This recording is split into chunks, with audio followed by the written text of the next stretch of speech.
Hello students, मैं Shri Ram academy से आपकी संस्कृत की टीचर। तो हम यहाँ पर कंटिन्यू आपको वीडियो नहीं दे सकें, उसके लिए हमें खेद है। चूँकि आपके पेपर होने वाले हैं, इसलिए पेपर बनाने में हम व्यस्त हो गए। इसलिए आज हम चतुर्थ पाठ पढ़ेंगे, ठीक है ना। चाणक्य वचनानि। तो ये चाणक्य के वचन हैं, ठीक है ना। 4th चैप्टर में हमारे कक्षा 7 की संस्कृत में चाणक्य चंद्रगुप्त मौर्य गुरु आसीत। चाणक्य कौन थे? चंद्रगुप्त मौर्य के गुरु थे। स महान राजनीतिज्ञ अर्थशास्त्रा आसीत। चाणक्य नीति कौटिल्य धर्मशास्त्रश्च एत दो कृथा प्रसिद्ध स्तः। चाणक्य नाटवंशस्थ उन्मूलन कृत्वा चंद्रगुप्त मौर्य सिंहासने स्थापितवान तस्य वचनाति अस्त प्रसूते। ठीक है ना। ये क्या थे? ये अर्थशास्त्रज्ञ थे। कौन? चाणक्य। ये महान राजनीतिज्ञ और अर्थशास्त्रज्ञ थे। चाणक्य नीति कौटिल्य शास्त्र में लिखी हुई है ना। इनके 2 ग्रंथ हैं, चाणक्य नीति और एक चाणक्य नीति कौटिल्य शास्त्र, ठीक है ना। ये दोनों ग्रंथ बहुत ही प्रसिद्ध हैं। चाणक्य नंद वंश के उन्मूलन किया था। किसका उन्मूलन किया था? नंद वंश का उन्मूलन किया था और चंद्रगुप्त को मौर्य को सिंहासन पर बैठाया था, ठीक है ना, स्थापितवान। तस्य वचनादि अत प्रसूते। तभी इन्होंने इन वचनों का क्या किया था? प्रस्तुत किया था। तो चलिए आज हम पढ़ते हैं। पहला वचन सुनिए। कहते हैं, माता शत्रु पिता वैरी येन बालो न पठिता न शोभिते सभा मध्य हंस मध्य वको यथा। ठीक है। माता शत्रु पिता वैरी येन बालो न पठिता, इन्हीं वे माता पिता वैरी होते हैं। एन बालो पठिता, उन बालकों के जो कहते हैं अपने बालकों को नहीं पढ़ाते हैं। जिस प्रकार से सभा के मध्य बकुले का बैठना शोभा नहीं देता है, और ठीक है ना, इस प्रकार से हंस मध्य बको यथा, ठीक है ना। उसी प्रकार से माता पिता वो बैरी होते हैं जो अपने बालकों को अच्छी शिक्षा नहीं दे पाते हैं, ठीक है। देखिए सेकंड में देखिए क्या है। अधमा धनम इच्छाति धनम मान्यम च माध्यमा उत्तमा मनम इच्छन्ति मनो ही महात्मा धनम। अधमा धनम इच्छति, इन्हीं जो क्या होते हैं? अधम होते हैं। वो क्या करते हैं? धन की इच्छा करते हैं, है ना। जो छोटा व्यक्ति होता है वो क्या करता है? मुझे धन की इच्छा है, वो धन की इच्छा करता है। अधर्मा मानम च मध्यमा, है ना। और जो मध्यम वर्ग का व्यक्ति होता है वो क्या करता है? धन और मान, इन्हीं इज्जत और धन दोनों की अपेक्षा करता कि मुझे मिले। उत्तमा धनमा मिच्छाति मनो ही महात्मा धनम। और जो उत्तम व्यक्ति होता है ना, जो उत्तम श्रेष्ठ व्यक्ति होता है वह ना तो धन की इच्छा करता है और ना ही किसकी? संसार की। वह सिर्फ क्या करता है?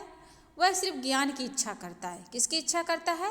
ज्ञान की, और कि उसका ज्ञान जो है अमर रहे, उसका मान सम्मान बढ़ रहे, है ना। वो मान की इच्छा रखता है, ना कि धन की, जो उत्तम और श्रेष्ठ व्यक्ति होता है।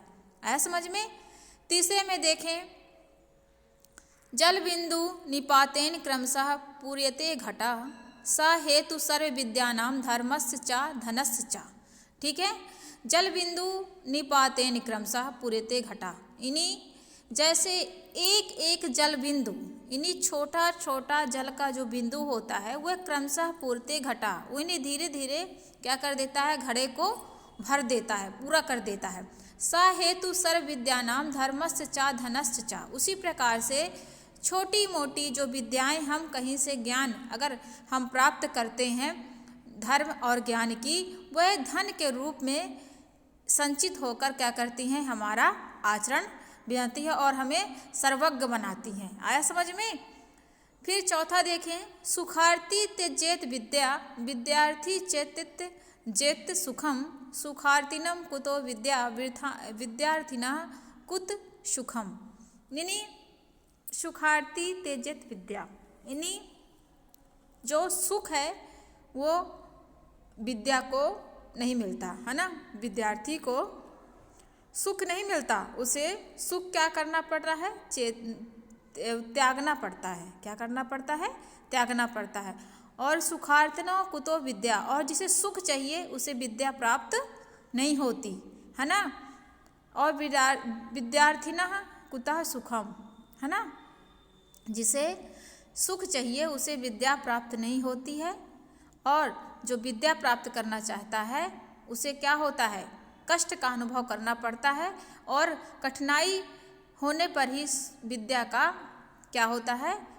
प्राप्त होता है हमें, ठीक है ना। तो सुखार्थी चेतत विद्या, विद्यार्थी चेतत जत सुखम, सुखार्थिनम कुतो विद्या, विद्यार्थिना कुतम सुखम, है ना। यानी जो विद्यार्थी जीवन में है उसे सुख का त्याग कर देना चाहिए, ठीक है ना। और जो विद्यार्थी सुख के लिए क्या करता है? चाहता है कि हमें सुख चाहिए, उसे विद्या कभी प्राप्त नहीं हो सकती। इसीलिए कहा गया है कि सुखार्थिना कुतो विद्या, विद्यार्थिना कुतः सुखम। आया समझ में? 5वां देखें, तच्छकस विषम दंते मच्छिकायाम विषा मुखे, वृश्चिकस विषम पुच्छे असर्वांगेर दुर्जनस तु। ठीक है। तच्छकस विषम दंते मच्छिकायाम विषम मुखे, यानी तच्छकस यानी तक्षक जो सर्प होता है उसके दांतों में विष पाया जाता है, ठीक है ना। और विषम मुखे मच्छिकायाम, और माछी के मुख में विष पाया जाता है। मच्छिकायाम मीन्स माखी, यानी कि मक्खी के मुख में विष पाया जाता है। वृश्चिक विषम पुच्छे, लेकिन और जो सर्प वो बिच्छू होता है वृश्चिक, वो बिच्छू के पूंछ पर विष पाया जाता है। लेकिन दुर्जनस्य तु सर्वांगे, यानी जो दुर्जन व्यक्ति होता है, जो दुष्ट व्यक्ति होता है, उसके पूरे शरीर में ही क्या पाया जाता है? विष पाया जाता है। आया समझ में? फिर देखें, कामधेनु गुणा विद्या सर्वदा फलदायिनी। कामधेनु गुणा विद्या सर्वदा फलदायिनी, प्रवासे मात्र सदसी विद्या गुप्त धनम स्मृतम। तो जो कामधेनु गुणो विद्या, यानी कि विद्या कैसी होती है? सर्वदा कामधेनु जैसे फलदायिनी होती है। जैसे कामधेनु जो गाय होती है, उसे जो भी इच्छा की जाए वो सारे काम पूरे होते हैं, उसी प्रकार से विद्या भी होती है, ठीक है ना। प्रवासे मात्र सदसी विद्या गुप्त धनम स्मृतम, यानी कि जब हम प्रदेश में होते हैं, प्रवासे प्रदेश, तो हमारी विद्या उसी गुप्त धन की तरह काम करती है जिस प्रकार से प्रदेश में हमारी माता हमारी रक्षा करती है, उस प्रकार से प्रदेश में विद्या हमारी गुप्त धन की तरह हमारी रक्षा करती है। आया समझ में?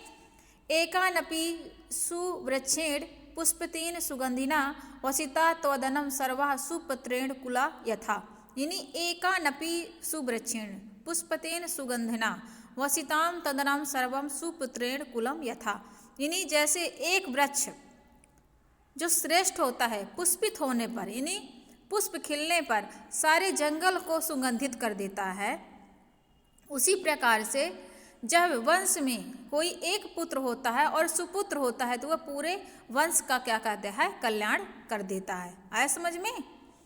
तो ये हमारे चाणक्य वचनांत थी, ठीक है ना। ये हमारे समाप्त होते हैं। ये हमारे शब्दार्थ हैं, तो इसको आप देख लें। बका मीस बगुला, महत्ता मीस होता है श्रेष्ठ लोग, अधमा मीस होता है निम्न कोटि के लोग, और तक्षक मीस होता है सर्प विशेष, और मच्छिका मीस होती है मक्खी, और वृश्चिक मीस होता है बिच्छू, और पुच्छे मीस होता है पूंछ, और प्रवासे मीस होता है यात्रा में या प्रदेश में, वाशितम मीस होता है सुगंधित, और कामधेनु गुणा मीस होता है इच्छा पूरी करने वाला के समान गुण वाली, और मात्र सदृशी में होता है माता के समान, ठीक है। इसके बाद एक पदेन उत्तर है ना। तो एक पदेन उत्तर और एक वाक्यन उत्तर, और ये आपके कोष्टक है, ये हम आपको फिल करके PDF के माध्यम से क्लासरूम तक आपको सेंड कर देंगे, ठीक है ना। वैसे फिल इन द ब्लैंक्स आपसे बन जाएंगे, हम प्रत्येक बार बताते हैं। तो इसमें क्या होगा? अधमः मनान इच्छति, और विद्यार्थिना कुता, तो क्या हो जाएगा? सुखम, है ना, विद्यार्थी को सुख नहीं।